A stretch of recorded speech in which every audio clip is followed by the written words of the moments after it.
2 of the new season of Spec-5 World Tour go from Mid-Ohio a week ago to Canadian Tire Motorsport Park, historically and commonly known as Mosport.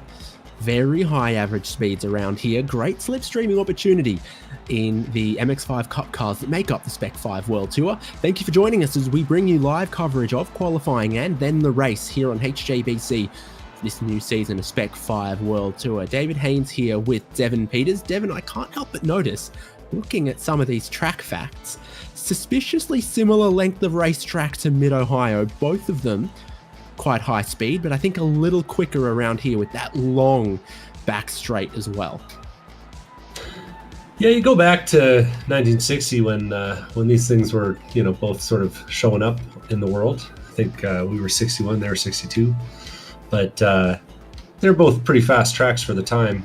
Mid-Ohio had a few more curves in the back half of it, but always good to get back to the home country, even if it feels like it's really, really far away, So in this new season, Timon Bramley won the opening race in the pro class. Memory serves, open class went to Ian Giebler in his debut in the championship. A great start for him. But in this race, once again, will be a 45-minute race here at Mosport. But it is a brand new, fresh, clean slate for everyone, and they're heading out for qualifying right now, where they will get 4 flying laps. I think most drivers will get out there quickly in this session. Some might wait a little bit longer and give us some intrigue late on in the session. Yeah, things were tight up and down the field in qualifying, in the pre-qualifying practice session. It was sort of interesting to see how big of an effect the draft had around here. Being a high-speed track makes a big difference if you can time those runs. We saw guys running as low as the 131s, almost on the nose. But I'm expecting that in our qualifying session here, we'll probably be closer to a 32 at the fast end of the field and go down from there. Mike Dam, of course, home country in the pro class, and Zeus Dalston, local Canadian boy in the open class. So, I know where I'm planting my flag. Absolutely. Things are looking good in this season of Spec-5 World Tour. Another great healthy car count here at round 2. I'm seeing 29 drivers at the moment. And actually a strength of field of almost 3,000. So I think we're going to see some great competition. And even the open class drivers have gotten pretty good lately. We're not far away from kicking off the first flying laps of qualifying. It's a very cool track and the sun will set on us, so it should be a grippy one out there. Here's the slowest part of the circuit. Just a little bit of a tabletop section there at Moss Corner with some tight right angle corners. Your exit off of there is so important here in qualifying, and then also in the race you have this really long, is it the Andretti straight? It's named after someone. I feel like it's the Andretti. Yep, that's the one. Yeah. And then of course into a quick sweeping corner at the end of the straight as well. So a good exit there from Moss, very important, but the whole rest of the lap, you're really carrying a lot of momentum, particularly turns 1 and 2, super quick in the opening part of the lap. Yeah, punishing too. Get a little bit offline, and it's easy to keep sliding off the track. And we've kind of noticed that this setup this season is really, really loose, especially on the cold tires. So keeping the car underneath you might be the challenge for these drivers in the first couple of laps of qualifying and the race. I like that paint job on Joel Singleton's car there. That's a good looking one. Really matches the beautiful sunset. I think got some copper, orange, sunburst, whatever's going on there. Singleton has just started his first flying lap. There's a couple of cars a bit further around, like Michael Chase, I think, and Joshua Soto, who are about to give us some lap times and let us know what a good time looks like in these cars around Mosport. Here's the final corner now for Chase, and the 371 gets to where Barney is there at the start-finish line before the track drops away into turn 1. Chase goes to second at the moment. Simon Foweather is at the top at the moment as well, but we know, as you talked about, that tyre warm-up, the quick laps will come later on, especially around a short lap like here. Yeah, we saw Fullweather dicing it up with some real quick drivers in the practice session. So not a super surprise to see him leading the pack through the first few laps of qualifying here. But an impressive race, and Fullweather, of course, familiar to the channel. We see Fullweather race both in the Champ Car Endurance Series as well as here in the Spec-5 Series. So good to see him putting together some good sectors. Gives it a lot of room in Moss, I'd say that time. Does. You don't want to write the car off in this stage right as you're getting the tyres into their nice window, because if you do, you'll be back out again on cold tyres. And just building throughout the session seems to be the name of the game on these tyres. We've now got almost 20 drivers with qualifying times in. Ian Giebler continuing his good form. The 404's gone to the top of open class for the moment, setting down that Andretti back straight. Still heaps and heaps of green sectors on the timing. And if you want to see some live timing, go to hjbc.live. It's also linked in the YouTube comments section. And that has our live timing here in qualifying. It'll give you an idea if you want to keep an eye on your favorite driver or your teammate or some friends or family. And also when we get into the race, it'll keep you abreast of all of the pit stop times and all of that good stuff. And if you like to dive into the data, it's there and available. Ian Giebler has gone across the start-finish line. And he still keeps the top of open class at the moment. He goes to 5th outright as well. He qualified very strongly as far as the outright qualifying order was concerned in round 1 as well. Yeah, he said it was a fluke when we were talking to him post-race, but we'll see. We'll see if that remains the case after another quick qualifying lap from him there. Michael Chase, on the other hand, has leapt up to the front of the pro grid with a 32.4. That seems pretty quick to me. I don't know how much more there will be in it, but we'll have to hold on. Michael, of course, had a pretty good qualifying effort last week as well.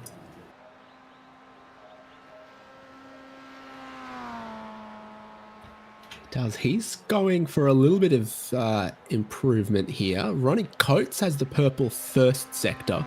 Timing only counts 3 sectors around here as Timon Bramley puts together 3 PBs and goes into second. Ronnie Coates, we've seen take a couple of wins last season, and the margins are absolutely tiny. It's 0.2 of a second to cover all of the top 6 at the moment.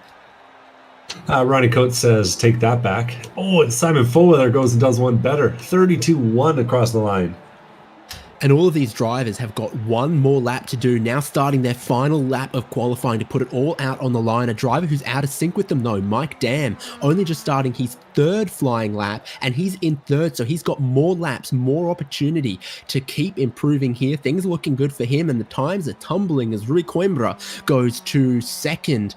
On that timing at the moment, and they're still about to come around and trigger. You can see where that first sector line is on the lap graphic there, just descending down towards Moss Corner. We're about to see, are they still improving on the 2nd lap? Rui Coimbra, he's experiencing some of the wide open plains of Canada there, and I think that's him done. He's gone out a little bit too wide on his final attacking lap. Simon Fullweather, no improvement so far on this lap. Ronnie Coates, no improvement so far on this lap. Yeah. But Mike Dam is finding a little bit more time. In fact, yeah, top 4, no improvement. But 5th, Mike Dam, he's going quicker, and he's got another lap yet after this one as well. Yeah, I was watching Simon Fullweather as Timon Bramley goes and puts one right up at the top there. I was watching Fullweather and Coates as they were going around, and both of them got a little bit lost on their way through Quebec, and that's an easy thing to do. Here's Dam to finish lap 3. Just a little kiss on the curb on the final corner there. Got to keep carrying momentum now into his 4th flying lap, but from 7th, a little bit of movement up in a 2nd, and he's got one more lap. Timon Bramley's also got one more lap, but Simon Fullweather is done in 3rd. Might still get usurped by some others. Ronnie Coates, though, won't be able to take it away from him. Camden Hibbett was looking good through 2 sectors. He looks real good through 3, puts a 32.113 on the board and goes to 1st place in pro class.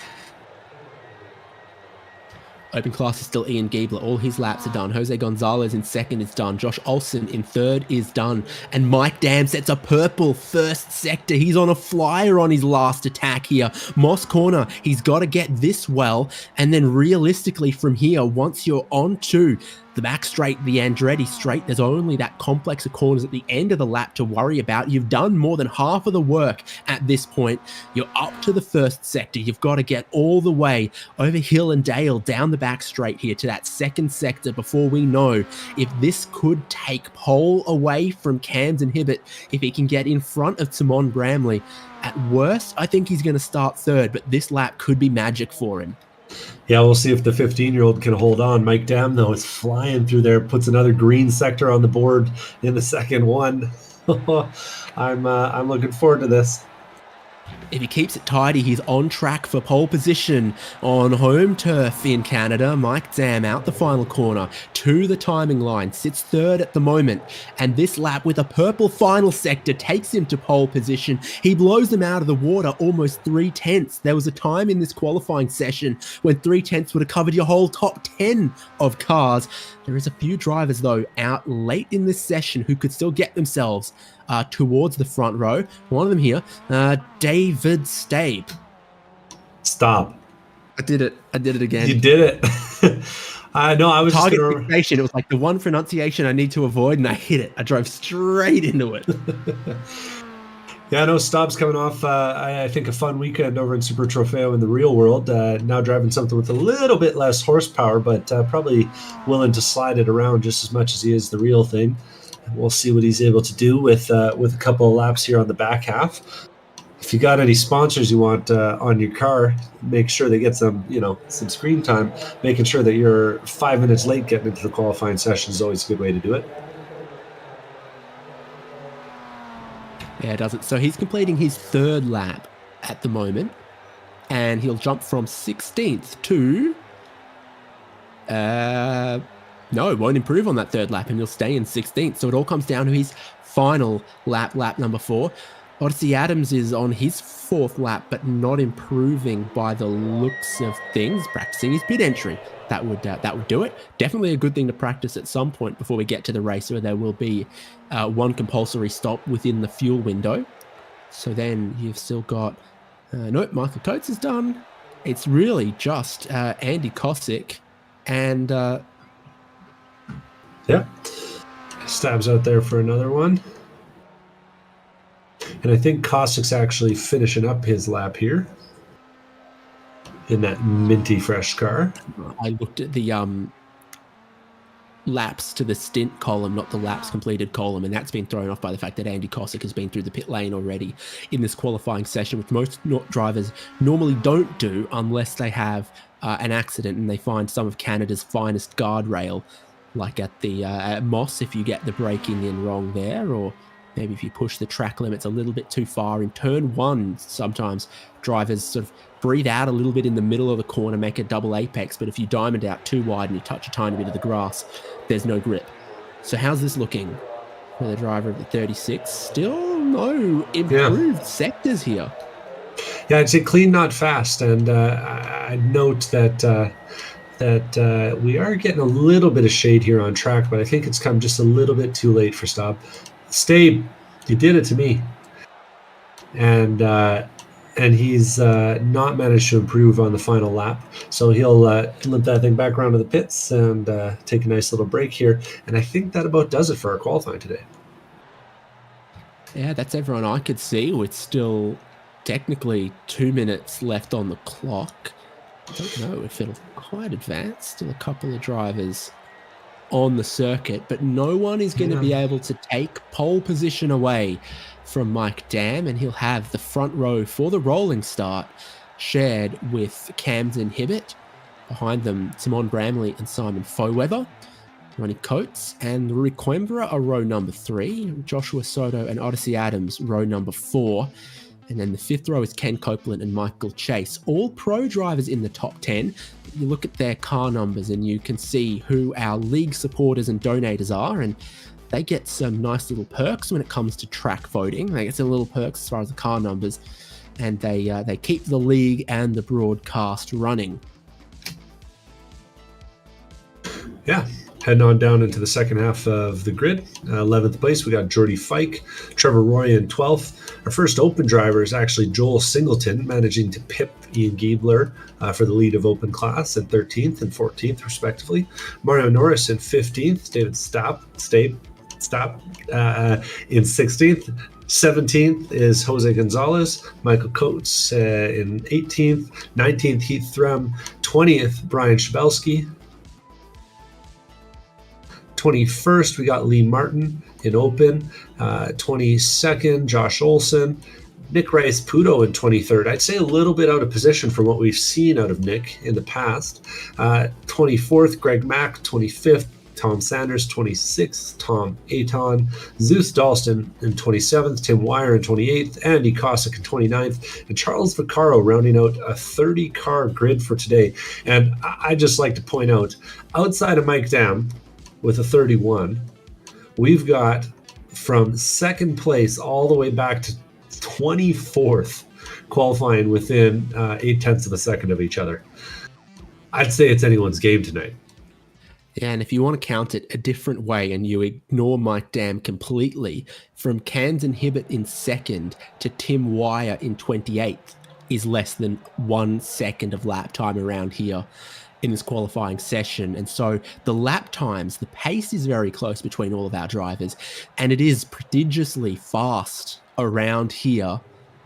You know, I think I heard that for IMSA GTPs, their average speed around here is faster than Daytona. I believe it. As far as, the infield and such at Daytona goes, okay, they get up to 200 miles an hour, but then they come down to sort of, 60, 80. Here, just 150, 160 miles an hour everywhere around the track. So the average speeds are ferocious around here. That gives us a lot of slipstreaming, and it will come down to that game of chess, that fuel saving, the pit stop strategy, and the racecraft, now that we know the lap times are super equal across a lot of our field. Yeah, it's really cool. It's really cool around here, just not only the layout of the track, but just kind of as a mecca of Canadian motorsports.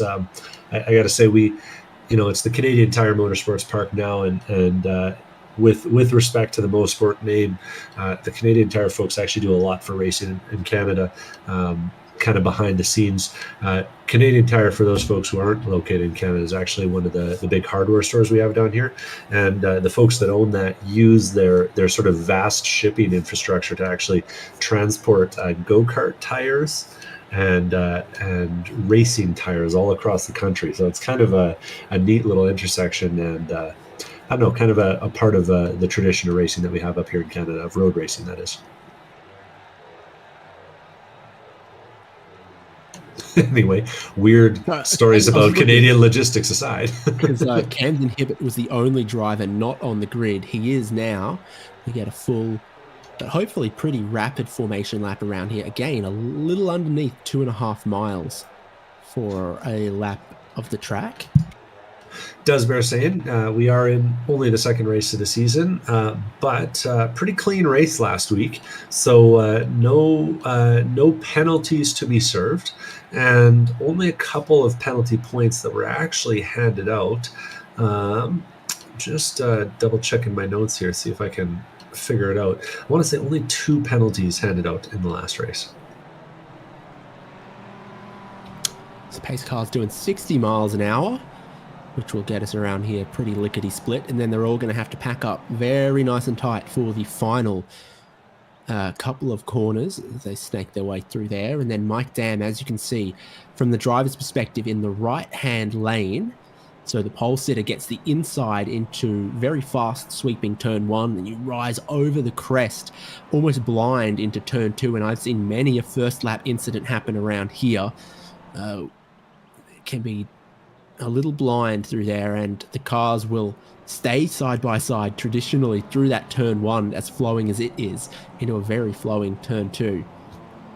Yeah, the camber on turn 2 is really a struggle for everyone, and we check up a little bit as we go into Moss here. It's getting a little sketchy in the back of the field, but everyone looks like they'll make it through unscathed. Yeah, that pace car driver knows no fear. He'll do 60 miles an hour in a straight, flat, open straightaway, and then try to keep that same speed through the tightest corners on the track. So, yeah, the racers slow up a little bit there, and then can catch up a little bit here. And now they're going to need to get ready to get underway. 45 minutes on the clock, should come just a little bit short of 30 laps. And everyone starting with the same amount of fuel are going to need a pit stop in the pit window somewhere in the middle of the race. That's always the intrigue of Spec-5 World Tour, is who pits early, who pits late, what length are the pit stops. We don't fully know just yet, but we will find out as we go. 2 by 2, 30 cars, 30 drivers for round 2 of Spec-5 World Tour at Canadian Tire Motorsport Park. The pace car dives in. The pole sitter Mike Dam brings us around looking for the green flag, and he's going to get it. He's got Timon Bramley, the championship leader, behind him, bumping him along. Joshua Soto bumping Ronnie Coates, and the whole field so tightly packed down into sweeping turn number 1. Mike Dam on cold tires trying to hold on to that lead, but we know Camden Hibbett can be super brave, and I think Odyssey Adams Jr. or Rui Coimbra going off a little bit wide on the exit of turn 1. Whole field still too wide on cold tires through turn 2, and around the outside there's no grip and no speed for Mike Dam. Someone else goes bowling, 1 or 2 cars out there. Camden Hibbett takes the race lead. Yeah, Trevor Roy looked like he got a little bit wrong on the inside, and Mario Norris, taking evasive action, ended up putting 2 tires on the grass on the exit of 2 Clayton there, and spun it right around back to the front. And it might have been Singleton there, the open class winner, with the orange and sunset car in a little bit of trouble on the inside as well. So plenty happening. But as they come out of Moss Corner and onto the Andretti straight for the first time, Camden Hibbett leads. Mike Dam is at his bumper. This is the way these cars race. If you ever watch them at an IMSA weekend, is it's just nose to tail and nose to tail, and a bump and a rub is all racing. You got to work out who you can work with, and Mike Dam is happy to sit second for the moment, it seems, but you can see how much closer the rest of them are. Joshua Soto looking down the inside to try to take a spot away from Simon Fowey. That's 3 positions gained on the opening lap for Joshua Soto as he goes into 4th, behind Bramley, behind Dam, and behind Hibbett. Yeah, he's definitely... Class leader, is still Joel Singleton, though, so he might have picked it all up through turn 2 and is still running. Yeah, he managed to dodge a little bit of the dramas there. I think all of the open class field had to choke up a little bit as things were getting loose ahead of them. For a moment there, it looked like there might be a little breakaway at the front with 5-6 cars, but as soon as they went through the S's, it all packed back up and were glued together all the way back to 10th place. There's a nice little open class lead that Joel Singleton has got, with a couple pro drivers immediately behind him that could be a little nervous. But then second in class is Giebler, and you can see his Salen's coloured car there with the Summit as well. And so he's just a couple cars back off the open class leader at the moment, and then third in that class is Jose Gonzalez, who we saw pick up a win or 2 last season as well, while it's still only the second ever race in Spec-5 World Tour for Giebler. Yeah, Giebler's put together a pretty good record for himself, 1 for 1 though, so no shame in that. As they head down the back straightaway this time, we see them fanning out a little bit deeper in the field. Odyssey Adam gets a bad run and gets overtaken deep in the field. Looks like, 15th place? No, sorry, 10th place he's getting overtaken for. No, 15th place. He's given up a few spots. He must have gotten a slowdown as he was heading through Moss. That's definitely one of the key challenges of this racetrack, is the biggest braking zone of the lap is into Moss there. And then from the driver's perspective, and we might get some onboards later on, you can't really see either of the apexes as you sit down low in the cars and you approach over on the crest, and you've just got to practice it and know it, how much speed you can carry in. You always stay just a little cautious, because if you go in too quick and you tag the dirt on the outside, you'll get a horrible run onto the Andretti straight, and you'll get absolutely swallowed up in this kind of style of pack racing as they continue to be a big conga line. First through to 29th, not 1 second spare of racetrack to be found. Sus Dalston in that 29th, all the way up the train. Dam back in the race lead. Really is a pleasure just to see the whole timing screen lit up with the battle indicator on it, because these guys are not sparing any track. Joel Singleton gets it wrong going into the Moss chicane that time, rejoins on the outside of the track. Luckily, only cost himself a few seconds, but showing you exactly how come it's difficult. As he hits the brakes, he turns in, the car starts to get a little bit loose, and catching it, just that one little catch, is enough to put him 3 tires off the track, and he was lucky it wasn't 4. Up front, Joshua Soto is making a couple more moves. Look at him try to go around the outside. He's passed Timon Bramley already. Now he passes Camden Hibbett, and he wants to get Mike Dam as well here, potentially. Track goes back left, but he brakes a little bit early because he knows he can just slot back in to second place here. And Joshua Soto, 5 positions gained. He started 7th. Now he runs 2nd. There's a lot of drivers sort of willing to just bump the guy in front, willing to lift out a little bit before the corners, willing to roll with the pack. Joshua Soto has not been one of them as we now start lap 4. Yeah, so far he seems to be one of the only guys pushing their way through this field really consistently. The other one that I have to shout out actually at this point is Nick Rice-Puto, running down in 12th place. Doesn't sound like much, but when you consider that he qualified 23rd, he's made a hell of a run through the first few laps as he's putting pressure onto David Stabe ahead. Did I do it? Stop. I've no idea anymore. Yeah, Nick Rice-Puto, like you say, biggest mover in the field in just a very, very short amount of time. And now, in good position to maybe bump the driver in front of him and keep looking to go forward. They all follow wherever Mike Dam goes. It's a very, very hungry caterpillar. It goes Dam, Soto, Hibbett, Bramley. Here we go. Looks like Michael Coates is going to push along Nick Rice-Puto this time. Yeah, he gets a good push going down into the S's. It's always a little sketchy through there with someone right on your bumper, because it only takes one little tap to push the cars offline going through there. It's just so sensitive because you're so close to the limit in the car at that point on the track.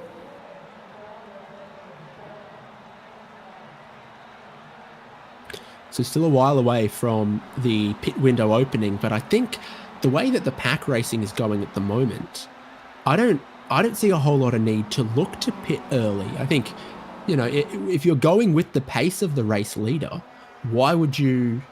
It's like pitting without a partner in the Daytona 500. You're just going to be with ability to lose time and really no chance of gaining anything on the leader. Yeah, well, and like you said, until the big one strikes at Daytona, it seems like a really good idea. It's a little bit of a moment there for Mike, but he catches it pretty nicely. It seems like a really nice place to be, but honestly, if it's me, I'd like to be right at the front, or I'd like to be hanging off, maybe 10th, 15th place, where I got a little bit of breathing room around me before, so I can react to any chaos ahead. A little bit going on around 11th place. Surprise, surprise, Nick Rice-Puto's gained another position, but I see them starting to fan out a little bit, and you can see, Michael Coates also gets through there, and will probably want to go with Nick Rice-Puto again, so a couple positions swapping here on the back straight, while the top 10 looked like they all stayed in line behind Mike Dam. Yeah, Rice-Puto, that could almost be our breakaway, but then Rice-Puto went and put a heck of a line through the S's there and made up a bunch of ground. He might actually catch the back of Michael Chase here ahead, and if he manages that, then we'll be right back to running 1st through 20th. 2 wide through the first turn for Joel Singleton as he makes a move on Jose Gonzalez behind them. Clean overtake. Yeah, our open class drivers have managed to now group up again. So Giebler's gotten to the lead of that, which we haven't seen. But Singleton, Gonzalez, Threm, that's your top 4 in that division. And they're 1, 2, 3, 4 as you see him come through in that shot, with a handful of pro class drivers behind them as well. So Giebler to the lead of class, but there is a bit going on behind. Yeah, a little bit of drama too. Jose Gonzalez would probably really like to be racing Joel Singleton right now, but Singleton's connection is dropping just a little bit once in a while. He's blinking here and there. Oh, and we see a big accident unfolding behind him. That's three cars wrapped up in that. That's Tom Sanders and Tom Aton ended up in contact, and it looked like Tom Aton ahead in the red car just couldn't quite catch it. Got a little slide on at the apex of the second apex of Moss there, and Tom Sanders just had nowhere to go. So the two of them will limp it down the back straight, take that early pit stop. I don't think that we're quite in the pit window, unfortunately for them. Yeah, not quite. So either they'll have to limp along a little bit slow or take the penalty of that extra pit stop. Yeah, it's either 2 stops or a really, really big fuel save from here. You can see that is you can't show that before the watershed. That car's a little bit naked, having dropped the front bumper out on track. And this is pit entry here. It's quite a short pit lane, but it's not a super quick pit lane speed limit. Only, I'm going to guess that's 40 miles an hour. 35. 35. Yeah, it's even slower than it seems. Yeah, 35. Yeah, Don Panos came in, bought the track at 96, and added on a nice little extension to the pit lane there. Yeah, ironically, those two will probably have to collaborate if they want to have any shot at making this race on one more stop. So be interested to see if they can sort out their differences. They don't seem to be as they go to the pit lane exit with the Cookie Monster looking up the inside of Tom Athon in the red car behind or ahead. Me want lead car. No, never doing that again. Mike Dam still leads from Joshua Soto here as you see him going down the Andretti straight. Camden Hibbett still sits in third, and then there's been really not a lot of change behind. Those guys are obviously thinking long game strategy, fuel saving. What has happened though is they've gained a couple of extra friends. It's like playing Snake on the Nokia. Eventually, the snake gets a little longer. Nick Rice-Puto and Michael Coates have joined the back of this group now. Add Nokia to the list of words that I've never heard pronounced that way before. We call them Nokias up here. What the heck are you doing? Calling them Nokias.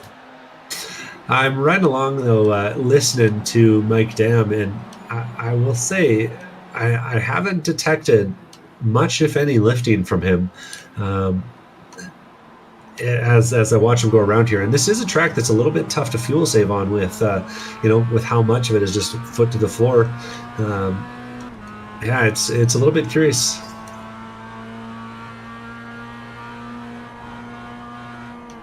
It's not gonna focus on mine, but that's the model of phone I'm rocking. Yeah, okay. View from our race leader with the orange roll bar, and they have just let him lead, and no one really wants to take it away from Mike Dam. Yeah. Right now at this point, I'd say that anyone that's in that top pack, which carries us right back to, 12th place, is still in it. We're actually getting a little move here. Nick Rice-Puto's impatiently looking at the inside of Michael Chase here. We'll see a couple battles here on the back half of the top end.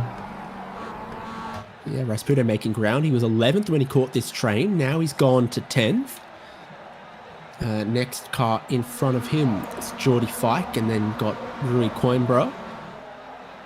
Yeah, Fike actually, I think, was battling a little bit with Coimbra as well. He might have actually just lost that spot through the S's. There was 2 cars 2x2 through there, but I didn't catch who was the one ahead.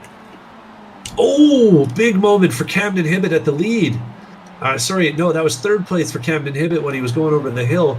But as he drifted out to the right to turn down into Clayton, he puts 2 tires on the grass, and 1 millisecond, 1/2 a tire on the grass, and it is disaster. And not only is he out in that grass, it is so hard to get back on track because it's cambered away on the grass there. So it's really, really tough. That's cost him a lot of time and a lot of body damage. 24 spots lost in that moment. Maybe looking in his mirrors a little bit about what's happening with Timon Bramley behind me, and as he's looking away, he's put those tires on the grass on the way in, had that massive moment and managed to really put a bit of damage on that car. Luckily not taking anyone else with him, which could have been the fear in a situation like that. Meanwhile, having briefly led the race, he's now potentially out of contention and way down the field. Meanwhile, Josh Soto has seen his opportunity and pushed the heck out of Mike Dam all the way down the back straight. And with the exception of those 2 tires on the exit, the 2 of them have managed to put together what looks like a 5, maybe 7 car length lead ahead of Tim and Bramley. So if these 2 can lock it together and push really, really hard, they might be able to secure a little breakaway. And that's really what you'd like to have if you're in that sort of lead group.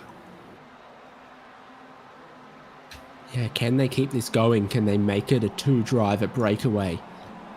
Might even be a chance for an undercut if they were deciding to hit the pit lane while this is still alive. Bramley in third could be really quick, but no one's close enough to bump him along, which is maybe what he might need at this point in the race. In fact, it's definitely what he's going to need if he's going to catch 2 drivers who are pushing each other along. That was real nice there through the Moss chicane that time. I don't know, 1.2 seconds back. I think he's just about in range of the draft here. But again, he might make up some ground on the front half, but he's going to lose ground on the back half of the straight as Soto gives Mike another big push. Could be a little bit tricky if you're not used to getting the push all the way down the back straight, entering 3, 4, 5 mile an hour faster than you're used to.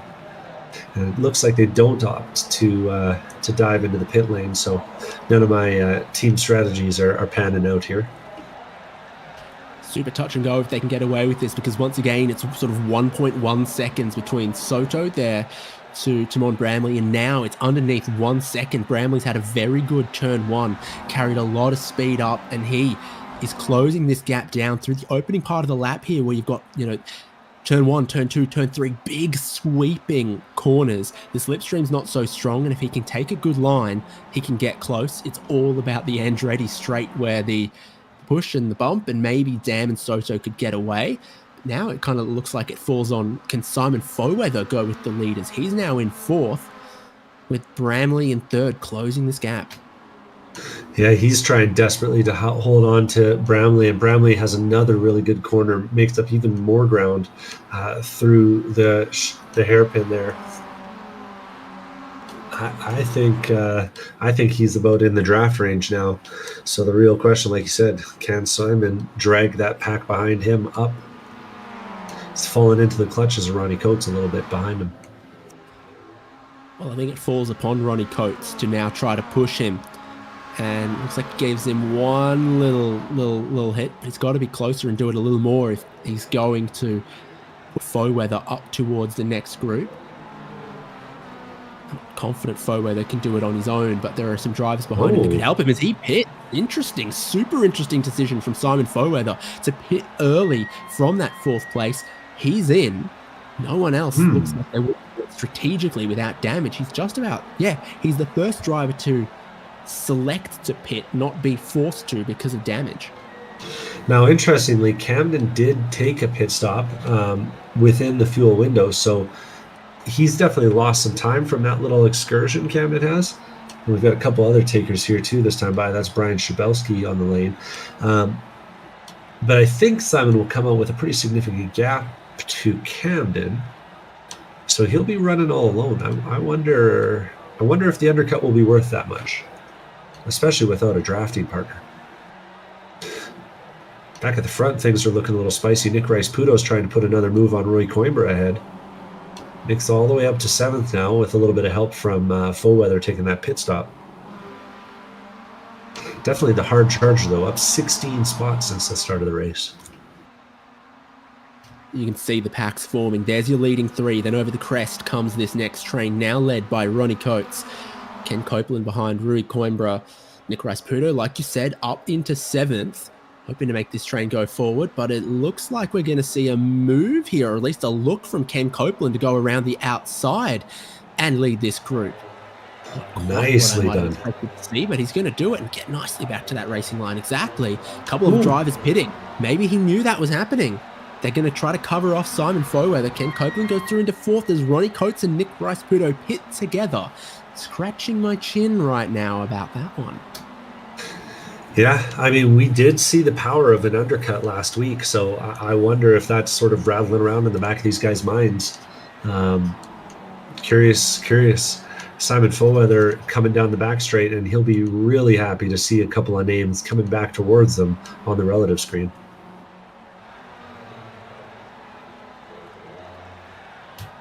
Few cars that have taken left side tyres in their pit stops, like Heath Threm, who has pitted from open class just behind these guys, but out of the lane. Quick stop from Ronnie Coates at 17 seconds. 21 from Nick Rice-Puto is interesting to see, and you can see they were sort of bumper to bumper as they came into pit lane, and now you see there's 4 seconds between them.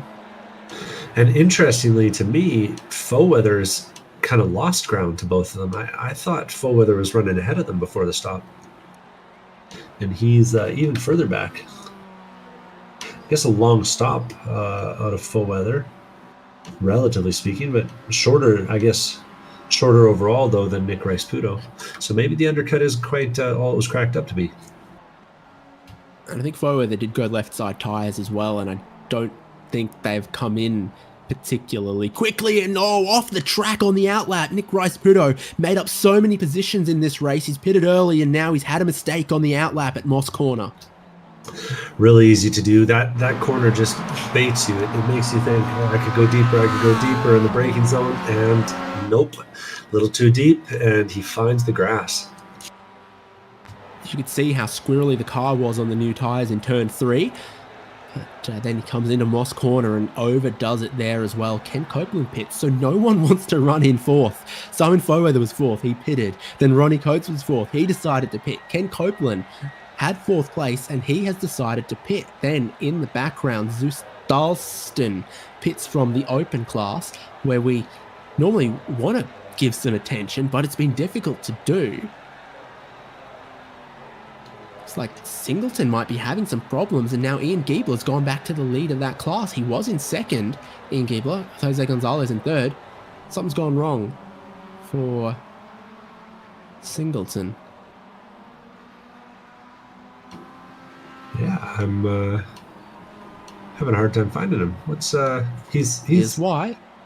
At turn 3, he leads this group.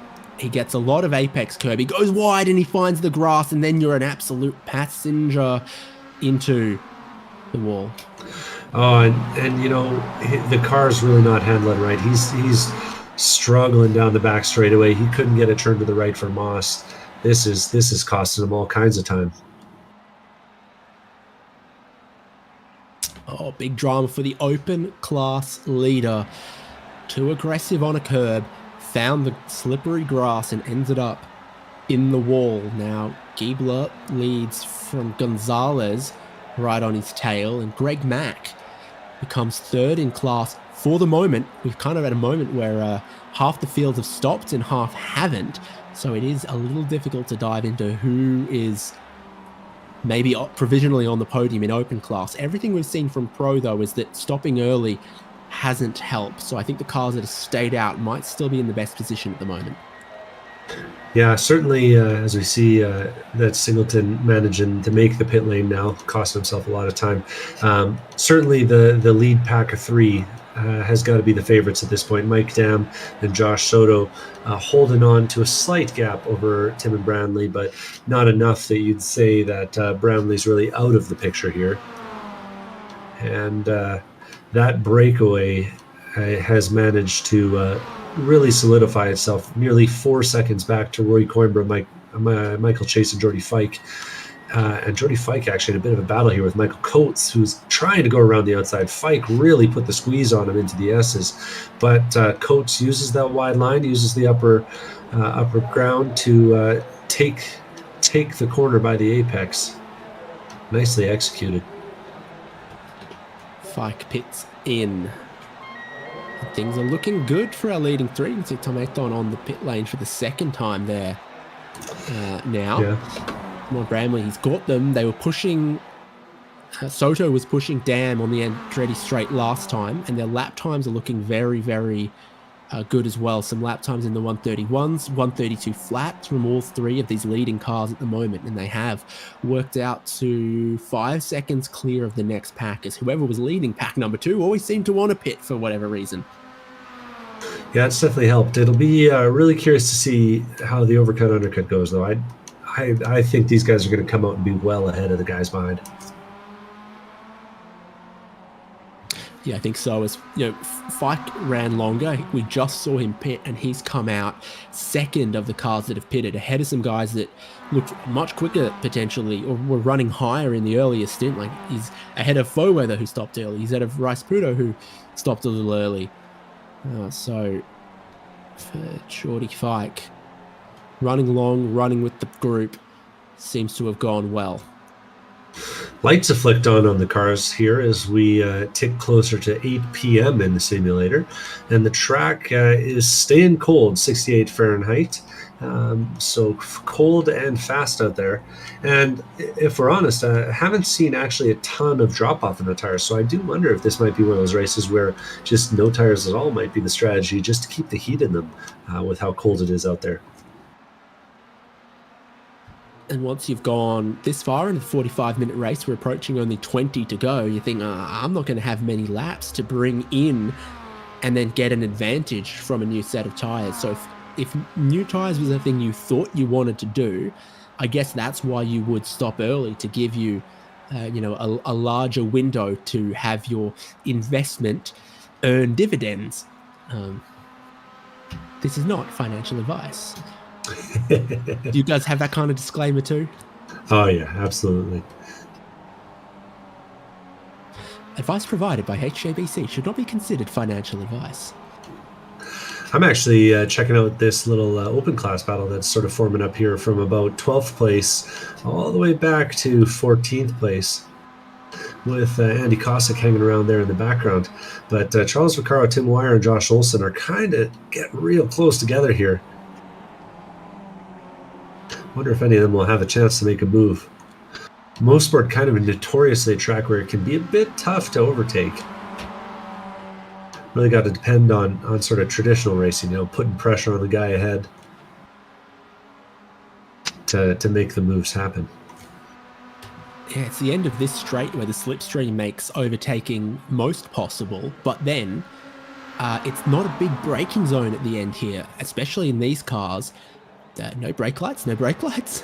They're just sort of rolling out of the throttle a little bit through here, and then you start to brake and slow through this section of the corner. So you've got to be so brave to get around the outside of someone. Tim Wire is going to pits in. Very, very cautious on his pit entry. He's giving away quite a bit of time. The yellow cones are a bit deeper into the pit entry than that. Yeah. We are getting pretty close to the end of what I would call the expected fuel window here, though. So I've checked back in with our leaders because I'm kind of curious to see who's going to be able to push it the longest. We got Mike Dam, Josh Soto, and Tim Brandley actually makes a little bit of a mistake. He's going to give up a pretty significant chunk of time here as they get onto the back straight. The Andretti straight. And come up the hill here. A bit over a second that he loses, and so he does drop a little bit out of the slipstream on this particular time. And maybe if we're not far away from pit stops, you want to be very close. If you've been saving that fuel and you've got a 1 second quicker pit stop, you want to be able to jump them in the lane. If you're not close enough, you might not be able to do it. Joshua Soto pushing Mike Dam once again. Dam just a tiny bit on the brakes there. Dam has led so many laps. Soto has sat in second here for a long time. And pit entry is not going to call either of their names this time around, but for Timon Bramley it will. And from third place, he is going to make his pit stop. 12 laps to go. You got to think that pushing in that middle section might very well have been the difference for Bramley, because he had to run alone for 5-10 laps there as he was trying to kind of close down 5 laps, I'd say. A few other cars hitting the lane too. We've got, Michael Chase, Rory Coimbra, who are having a pitched battle over 4th and 5th on track, just behind these guys. Taking their stop. Michael Coates a little bit deeper as well has stopped. Lee Martin, Josh Olson from the open class taking their turn on the pit lane. And Tom Athon has not returned to the track, so I have this feeling that's a retirement for him. 18 seconds of fuel for Bramley, 16 for Rui Coimbra, 17 for Michael Chase, 18 for Michael Coates. They come out on track. Ronnie Coates is at speed on the racetrack and looking to pick up some positions from those drivers who've just stopped. But look what running long has done for guys like Michael Chase or Michael Coates. Ronnie Coates was 4th, maybe even 3rd for a bit there. And he's behind them, but Michael Chase is off the road at turn 3. We're seeing this. The drivers who take tyres are really struggling to heat them up on the outlap, and it's a horror outlap for Michael Chase. He was just a passenger. As soon as you start to run wide, there's just nothing to do. And those, the unbalanced tires on the cold track and iRacing, it can be a real hazard. He turned in, and there was just nothing he could do all the way to the tire barrier. So we're waiting on our top 8 still to pit. 9th on back leader of that is Simon Bramley. Mike Dam and Joshua Soto roll on for another. Yeah, pushing it all the way to the end of the fuel window, that's for sure.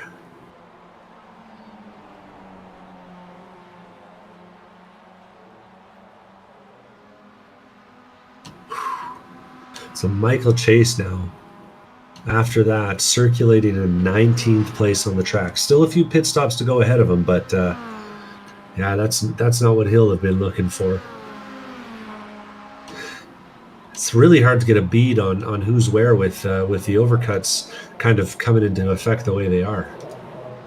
Cold Tires have been catching out some really, really good drivers as well.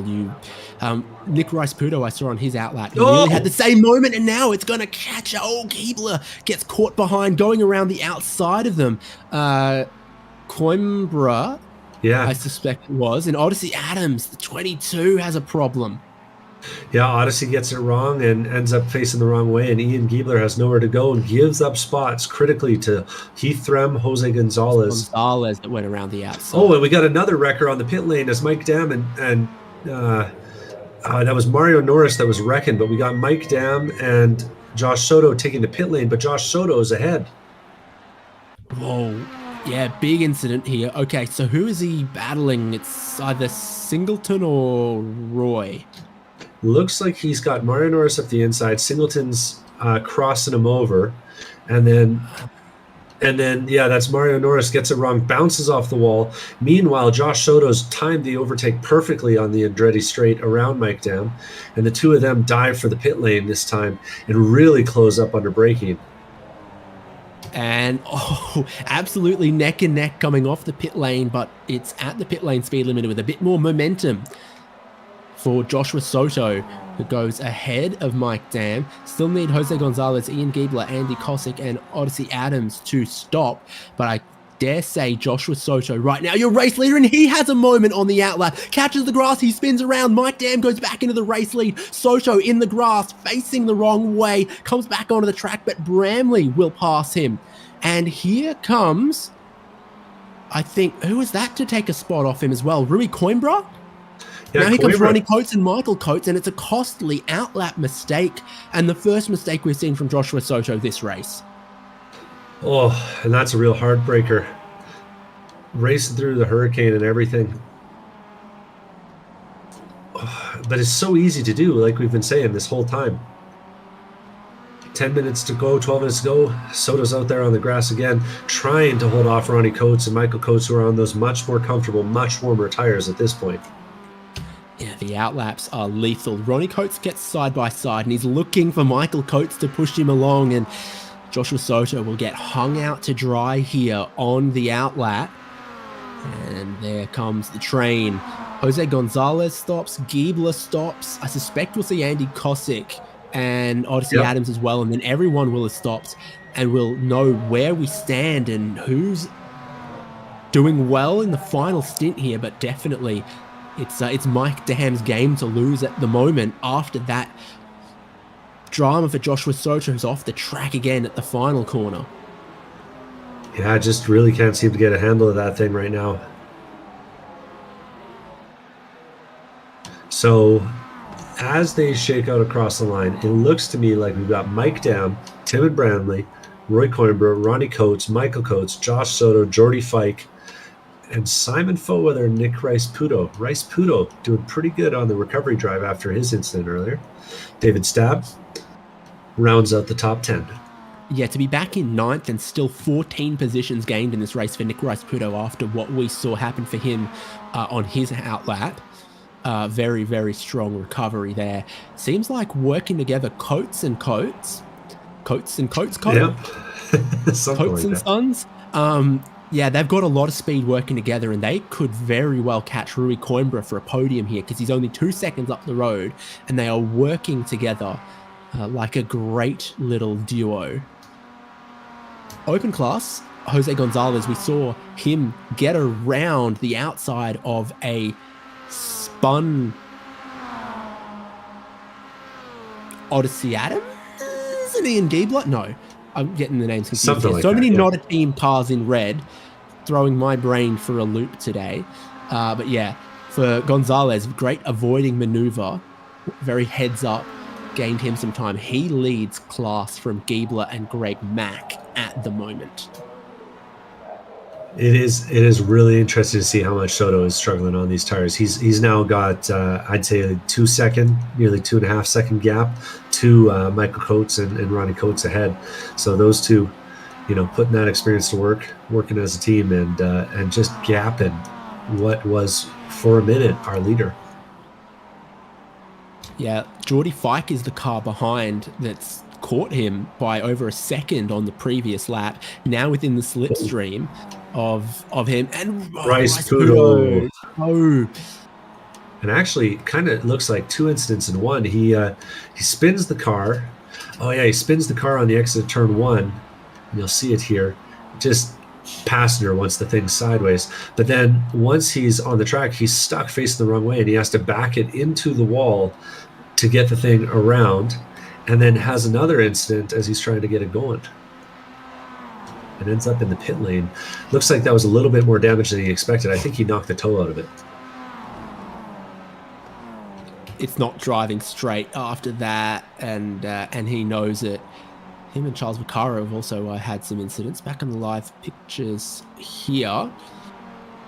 Nope. Replay, this is Vaccaro, isn't it? Yeah, that's Vaccaro, and you just get a tiny bit wide in these fast corners here at Mosport, and when you get that outside tire onto the grass, you end up in trouble. Happened just clipping a tiny bit of the grass while loaded up in turn number 1 for Rice-Puto. It happens there at turn number 3 for Charles Vaccaro. I have to think on live pictures with Coates and Coates trying to catch Coimbra. Yeah, I was going to say, I have to feel that the darkness is starting to play a factor here. It's already a track that's high speed, a lot of blind corners, really easy to miss an apex when you're in full daylight and or touch the grass on an entry. And we're seeing so much of it. I got to think that folks are just kind of starting to misjudge where things are as we get darker and darker in the evening here. Really challenging for our drivers today. And we've seen Rice-Puto actually DNF. He's out of the car.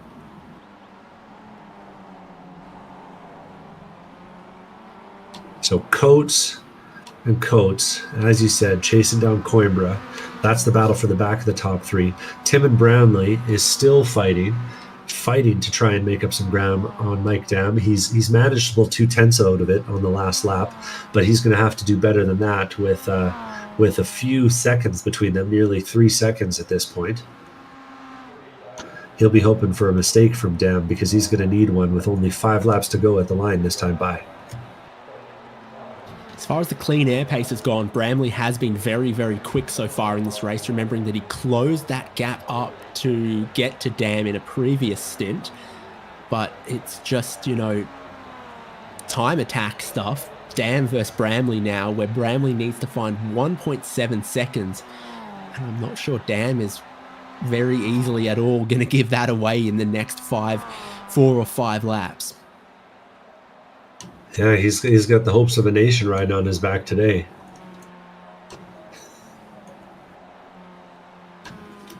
But feeling the pressure, you got to think. We're both going to get real parochial in this battle now. I think you're in the better position than me, so I shouldn't take the bet. I've been brushing up on my French all day, so it might come out of me when we cross the line here. I only need the French for please a little more butter on my croissant. That'd do me. Ronnie Coates has been very, very quick last lap. In fact, he might have been the quickest car on the racetrack last lap. The only driver in the 1 minute 31s with a 131.8 made him 6/10 faster than Rui Coimbra, who he's caught the slipstream of just in the nick of time to maybe close that gap up a little bit this lap, close it to be on his bumper next lap, and then maybe toy with him for the last couple of laps, see if he can get on the podium. Yeah, this will be pressure. Coimbra has been, out there saying that he wanted to do a little bit better last season. Wasn't quite satisfied with how it all worked out. So it'll be interesting to see if he's able to hold this off and hold on to what will be a really good points finish for him. Continuing to race into the darkness at Mosport with 5 minutes left on the clock. Mike Dam trying to preserve that race lead. Simon Bramley trying to catch him, and then a three-way fight brewing for the podium here with Rui Coimbra being caught by Ronnie Coates. But Michael Coates isn't out of this yet either. He's still just within that 1 second. He'll catch a little bit of slipstream at all the important places, and he knows things could get interesting between Coimbra and Coates coming into the final couple of laps here as well. All of the drivers who'll sit in line, play the bump drafting game in the opening 15 laps of the race, will throw that out the window when they see the white flag.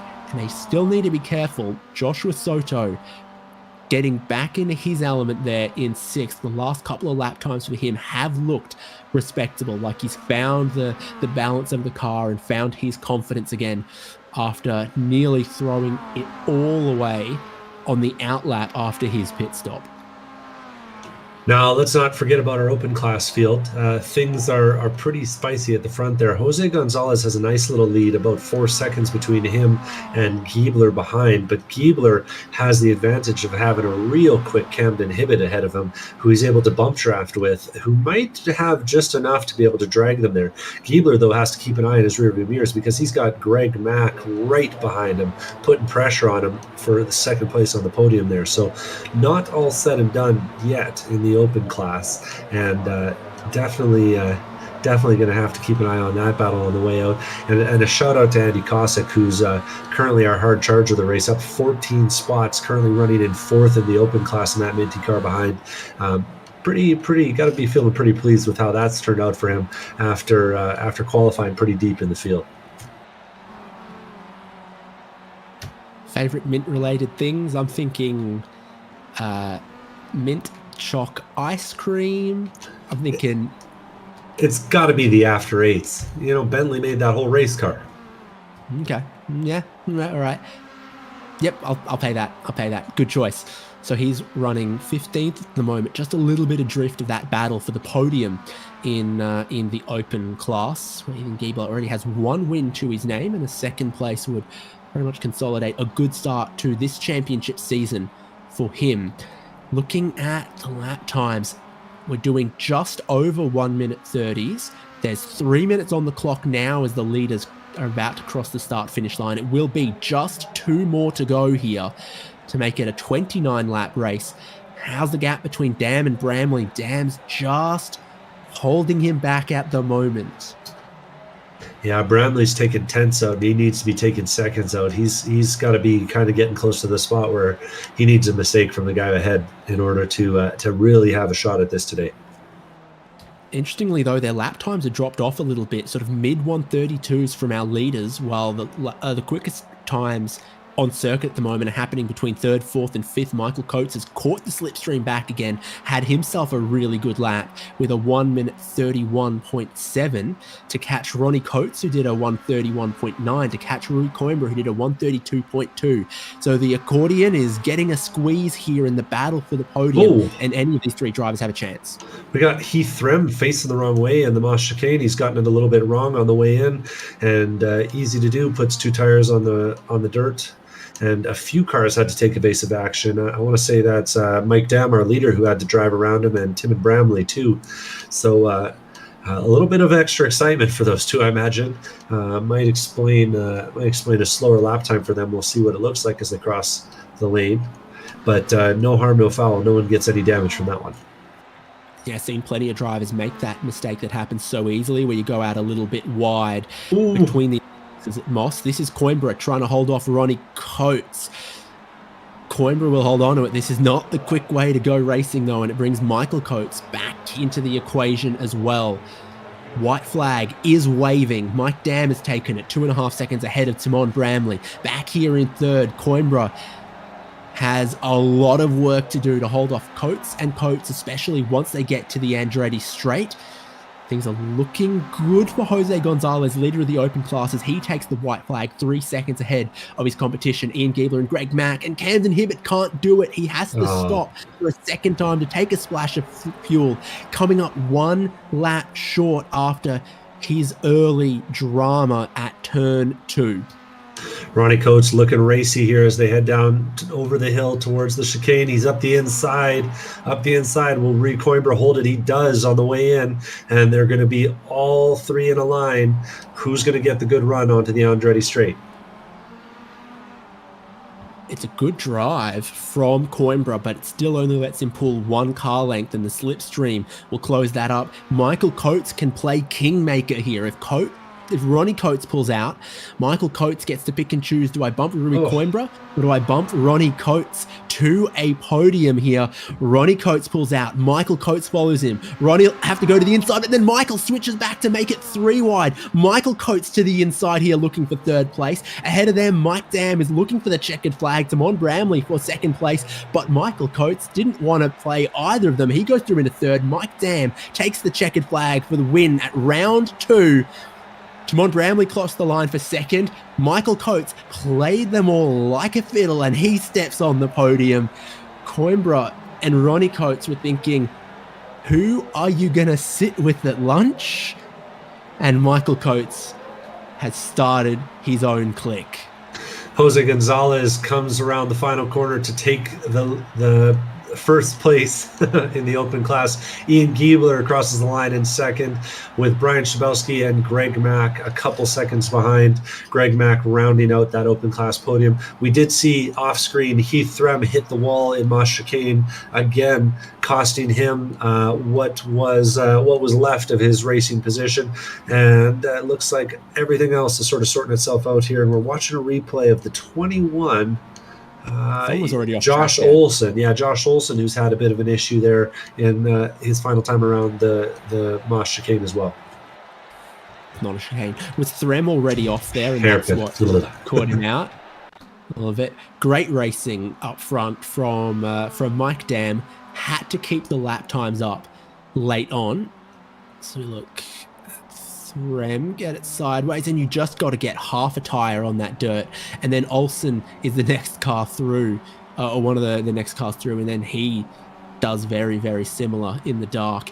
But Michael Coates, I love that last lap from him. He just waited, took it 3 wide at the optimal time, and foxed them both to stand here in 3rd place. So Mike Dam wins from Bramley, from Michael Coates, Rui Coimbra, Ronnie Coates, Joshua Soto recovering to 6th place there, Geordie Fike, Simon Foweather, David Stabb in 9th. Jose Gonzalez is the open class winner in 10th outright, ahead of Ian Giebler, who got a couple more points there, I think, from Camden Hibbert pitting, who was in 11th prior to that. Then Brian Jabalski, Greg Mack, Andy Kosick, Ken Copeland, Trevor Roy, Michael Chase, Lee Martin. Camden Hibbert ends up in 19th as he just came 1 lap short on the fuel. Josh Olson, 20th. Exciting last lap for him. Zeus Dalston was still on the lead lap, as was Joel Singleton and Odyssey Adams. 1 lap down, Tom Sanders, Charles Vaccaro, and Tim Wire. 2 laps down, Heath Threm. And then that's 7 down, Nick Rice-Puto, after a race that started so well and unraveled a bit late. Mario Norris 10 laps down, and Tom Athon retired after just 13. Well, impressive racing, but with the strength of fields we're seeing these days out here, that's no surprise. Really quality stuff up and down the grid, and when the leader of the open class is north of 2,000 I rating, and the front end of the field's north of 5, you know that they're going to put on a good show for us. Looking around, hoping that the leaders of our classes, the winners of our races here, will be available for some interviews. We'll see We who we're able can, to rustle up. I reckon we can go straight to Jose Gonzalez if we're brave. Let's drag him right in. What are you talking I'm about? feeling brave and interrupting open class winner Jose Gonzalez to say congratulations. Thank you. Thank you. Very interesting race. Definitely high average speeds. It's that slipstreaming. It's that Mazda style racing we're used to. What about the tires? Because we saw a lot of drivers go for left-hand side tires and it ended up hurting them. Yeah, we did a lot of practice and we throughout the weekend and all, and tires were just not helping me at all this in this track. So last minute I decided not to take any tires, and it worked out. It worked out pretty good. That was obviously a key strategy moment in your race. There was a key on-track moment in your race that happened at Moss Corner. A couple cars spinning in front of you, and you picked the right lane and went through into the lead. Yeah, I mean, this season we got a lot of competition. We got Ian's really fast, Joel's fast, and we're just trying to stay with them until the last few laps. And once they spun out, I almost closed my eyes and went to the left, and it worked out very well. Yeah, good choice. It gives you the open class race win, and it absolutely keeps you in the open class championship conversation. Anyone to thank? Any parting words here on the broadcast? Yeah, definitely. The guys from Spec-5, my team from another team, all those guys have been great. We've been working hard this season just to try to stay on the stream. You guys for broadcasting is pretty good, and definitely some coaches that provided the pedals, which they're great. Awesome. Look forward to seeing you for plenty more Spec-5 World Tour this season. Yeah, I hope so, man. Thank you. I'll put you back where I found you. There we go. He goes back into the team room. I didn't grab him from the green room. It was a straight grab on our open class winner. But the pro class winner, Mike Dam, is going to be with Devin Peters. If you're not Canadian, turn your subtitles on now. Yeah, there you go. That's a pretty good one there, eh, buddy? Yes, sir. I think it's about time that we see it at the front of the field, right? Yeah. I wasn't gonna let this one get away from me. That's what I tell myself every time I race here. So, no, I've kind of been away for a few weeks there, but I'm back, and this was a good one. Well, it's a really strong performance from you. It was a real tight qualifying session until you went and laid down that smoke overlap there at the end of the session. Yeah, I was quite surprised to actually get that low, but this is always a real tight track to race at. As you can see, that the field was nose to tail for quite a lot of it. I was actually pretty worried because I wasn't saving a lot of fuel. But we got pretty fortunate once there was a little bit of a split, and we kind of just went for it. So I just tried to pull the guys as fast as I could, make that gap. And, obviously Soto had that unfortunate off, but that was going to be a real good showdown. Yeah, it looked like you and Soto had a little something going on there in the middle, but Timon was able to drag you guys down. Any worries that he was going to catch you at the end of the race there?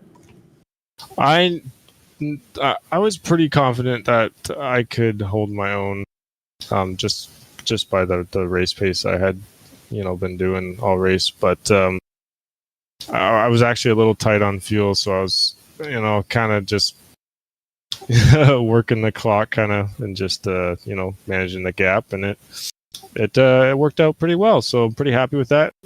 Wasn't probably as exciting as some finishes, but a win is a win, man. Hey, it was a good win too, and like I said, we might have to get together and sing some O Canadas after this broadcast over or something like that.